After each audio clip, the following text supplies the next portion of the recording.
한참 동안 두 사람은 말이 없었다. 오랜 시간이 흐른 후에야 수아는 여전히 고개를 숙인 채 말했다. 저도 당신이 좋은 사람이라는 것을 알고 있어요. 더군다나 공교롭게도 그 배 속에서 저희들 두 사람은 한 베개를 베지 않았어요? 저는 차라리 죽는 한이 있더라도 다른 남자를 따르지 않을 거예요. 그녀의 말은 하늘이 이미 자기네들 두 사람을 하나로 뭉치게끔 안배했기 때문에 석파천이 꽁꽁 묶여서 자기의 선실 침대 위로 떨어지게 되었고 한 이부자리에서 하룻밤을 지냈다는 뜻을 함축하고 있었다. 다만 그녀는 그러한 말을 하기가 부끄러워 한 베개를 베게 되었다고 말했지만 그 말을 할 때의 그녀 음성은 모기 소리처럼 작아서 거의 들리지 않을 정도였다. 석파천은 그녀의 그와 같은 말이 한평생을 같이 하자는 맹세임을 몰랐다. 그는 그녀가 그저 자기에게 좋은 말을 하고 있다는 것을 알고 기뻐했다. 만약에 이 섬의 소저 할머니와 우리 세 사람만이 살게 된다면 그 얼마나 좋겠소? 영원히 이곳에서 함께 살 텐데 말이요. 한데 백대엽과 정불삼 할아버지가 쫓아오고 있으니 정말 가슴이 조마조마해서 살기가 어렵구려. 수아는 고개를 치켜들었다. 정불삼과 백대엽은 두렵지 않아요. 그녀는 잠시 여유를 두었다가 다시 입을 열었다. 저는 훗날 당신이 저를 죽일까봐 두려워요. 석파천은 급히 말했다. 나는 차라리 자결을 했으면 했지 당신을 죽이지는 않을 것이요. 수아는 손바닥을 편 채 눈앞에 들어올리고 물끄러미 들여다보았다. 나뭇잎 사이로 비춰든 햇살에 그녀의 섬섬 옥수가 백옥처럼 하얗게 빛나고 있었다. 석파천은 그만 참지 못하고 그녀의 손에 입을 가져가 입술을 갖다 댔다. 아! 수아는 깜짝 놀라 급히 손을 움츠리더니 얼굴을 새빨갛게 붉혔다. 그녀는 갑자기 숨이 차는지 나무에 기대어 서서 가쁜 숨을 몰아 쉬었다. 석파천은 당황하여 말했다. 수아낭자, 저를 너무 탓하지 마십시오.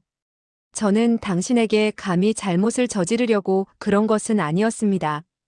앞으로 다시는 이런 일이 없을 것입니다. 수아의 이마에서 비지땀이 흘러내렸다. 그녀는 왼손을 뻗쳐 그의 거친 손을 꼭 잡으며 부드럽게 말했다. 당신은 잘못하지 않았어요.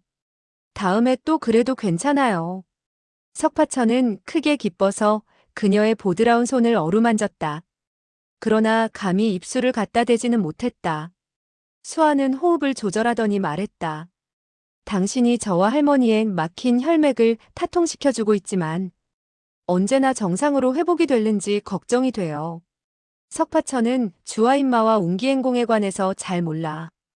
터무니없는 위로의 말을 할 수도 없고 해서 안심을 시키려고 천천히 말했다. 정불삼 등이 우리들을 찾아내지 못한다면 소저와 소저의 할머니가 일시 공력을 회복하지 못한다 하더라도 상관이 없는 일이요. 수아는 방긋 웃으며 물었다. 어째서 할머니를 사부님이라고 부르지 않지요?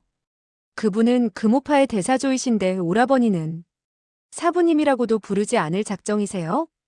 석파천은 이제야 생각이 난 듯 말했다. 아, 그렇구려. 버릇이 되어 좀처럼 고칠 수가 없소. 그런데 수아소저. 수아는 재빨리 그 말을 가로챘다. 또 왜 소저라고 부르세요?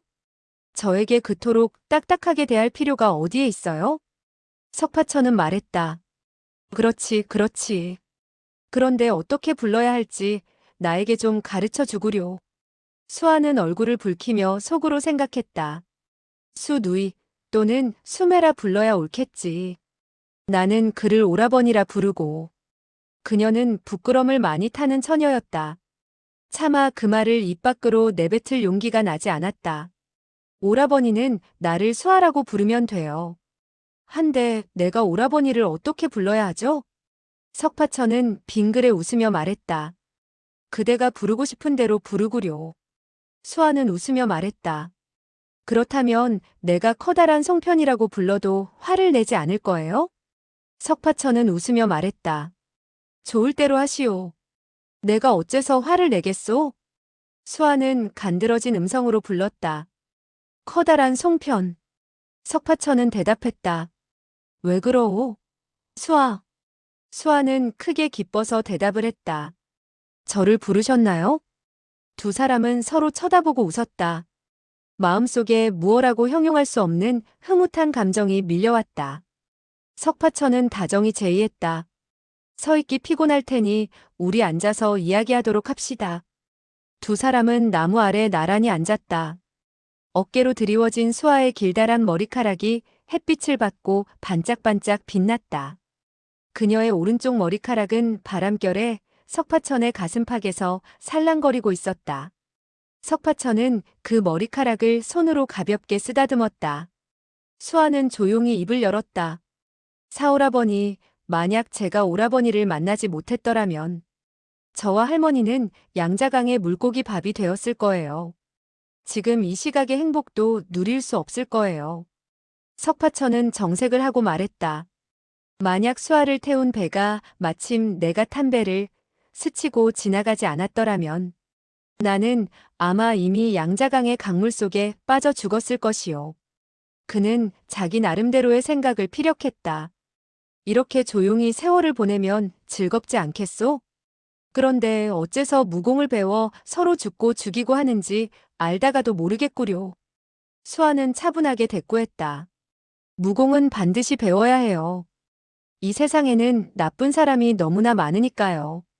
오라버니가 그들을 때리지 않는다면 그들이 오라버니를 때리려 할 거예요. 몇 대 맞는 것쯤은 상관이 없겠지만 죽음을 당하게 된다면 너무나 억울한 노릇이 아니겠어요? 이어 그녀는 잠시 생각해 보더니 다시 말했다. 사오라버니, 한 가지 부탁이 있어요. 들어주시겠어요? 석파천은 말했다. 물론이요. 무슨 부탁인지 이야기만 하시오. 그럼 네, 들어주리다. 수아는 잠시 망설이다 말했다. 할머니의 금오도법은 정말 무서워요. 내력이 고강한 사람이 그 도법을 수련하게 된다면 당근 무림에서 좀처럼 적수를 찾아보기 힘들 거예요. 그녀는 잠시 사이를 두었다가 다시 말했다. 하지만 제가 걱정하는 것은 오라버니가 너무나 순진하다는 것이에요. 강호의 사람들은 마음이 매우 간사하기 때문에 그들과 쓸데없는 원한을 맺게 되면 나쁜 사람들이 간계를 써서 오라버니를 해치려고 들 때 오라버니는 반드시 낭패한 꼴을 당하게 될 거예요. 따라서 사오라버니는 될 수 있으면 원한을 사지 않도록 하라는 부탁을 드리고 싶어요. 석파천은 고개를 끄덕였다. 그것은 나를 위해 하는 말인데 내 어찌 당신의 말을 듣지 않겠소? 수아는 얼굴에 발그레한 빛을 띄우고 말했다. 이후 나의 말을 반드시 듣겠다고 하지 마세요. 그리고 사오라버니가 하는 말이라면 저 역시 반드시 따르겠지만 남의 앞에서는 비웃음을 사지 않도록 해야 될 거예요. 그렇게 말했다가는 사내대장부의 기계가 없다고 비웃음을 받게 될 거예요. 그녀는 잠시 여유를 두었다가 다시 천천히 말했다. 할머니가 오라버니에게 가르쳐준 금오도법은 매우 악랄한 살수들인데 앞으로 사람들과 손을 쓰게 될 때 반드시 많은 사람에게 상처를 입히고 살인을 하게 될 거예요. 그때 원한을 맺지 않으려 한다 해도 부득이한 일이 될 거예요. 석파천은 섬뜩한 얼굴로 말했다. 당신의 말이 옳소. 차라리 나는 이 도법을 배우지 않는 것이 좋을 것 같구려. 아무래도 할머니에게 다른 것으로 가르쳐 달라고 해야겠소. 수아는 고개를 흔들었다. 금오파의 무공은 도법밖에 없어요. 그러니까 어떠한 무공이든 반드시 사람을 해치게 되고 살인을 하게 되는데 사람을 해치지 못하고 살인을 할 수 없는 것이라면 무공이라 할 수도 없어요. 그녀는 잠시 여유를 두었다가 석파천을 바라보며 다시 말을 이었다. 오라버니가 남과 싸우게 되었을 때 용서해 줄 수 있는 사람에게는 용서하는 아량을 베풀어 주었으면 해요. 석파천은 고개를 끄덕였다. 용서할 수 있는 사람은 용서하라는 그 말은 정말 훌륭하오. 수아, 당신은 정말 총명하구려. 그와 같이 좋은 말을 할 줄 알다니. 수아는 미소를 지었다. 제가 어찌 그토록 총명할 수 있겠어요? 그 말은 어느 시인이 쓴 식귀예요. 석파천은 마른 침을 삼키며 물었다. 그런 시가 있어? 그를 모르는 그인지라 어리벙벙하기만 했다. 수아는 그를 한번 바라보았다. 그녀는 두 눈에 의아한 빛을 띄웠다. 그가 정말 모르는 것인지 아니면 알고도 모르는 척하는 것인지 알 수 없었다. 그녀는 일시 대답하지 못하고 한참 동안 생각에 잠기다가 천천히 입을 열었다. 상대방을 용서하려면 천하무적이 되어야 해요. 그렇지 않을 때는 상대방에게 목숨을 구해달라고 빌 수밖에 없는 것인데 비겁하게 빌 수는 없잖아요. 사오라버니, 사람을 용서해주라는 것은 좋은 사람을 용서해주라는 것이지 나쁜 사람을 용서해주라는 것은 아니에요. 오라버니가 마음이 착해서 살수를 펼치지 않는다면 상대방은 그 기회를 이용하여 암수를 써올지도 몰라요. 그렇게 된다면 오라버니가 해를 입게 되는걸요. 오라버니, 저는 옛날에 어떤 사람이 절초를 펼치는 것을 보았는데 매우 절묘했어요. 제가 한번 펼쳐 보이겠어요. 그녀는 석파천의 곁에 놓인 그 녹슨 칼을 들고 천천히 자세를 가다듬었다. 그녀는 칼을 수평으로 들더니 앞으로 한 발짝 전진하며 칼날을 왼쪽으로 베어냈다. 칼날이 왼쪽에 끝까지 가자 즉시 오른쪽으로 비스듬히 올려 찍더니 홀연 위에서 밑으로 내리 찍었다. 그 칼날이 지나가는 곳은 바로 그녀의 미간과 일치하고 있었다.